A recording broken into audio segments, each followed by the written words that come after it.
Scan for Sovi, your AI bestie. I got your back.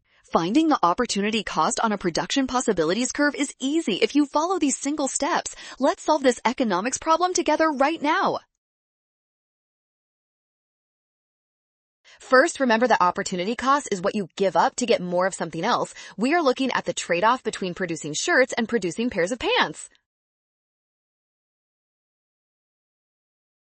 Check the graph for point D and point F. At point D, we make 10 shirts and 5 pants. At point F, we make 6 shirts and 7 pants instead. Moving from D to F increases pants but decreases shirts from 10 to 6. Losing 4 shirts makes option D the final winner.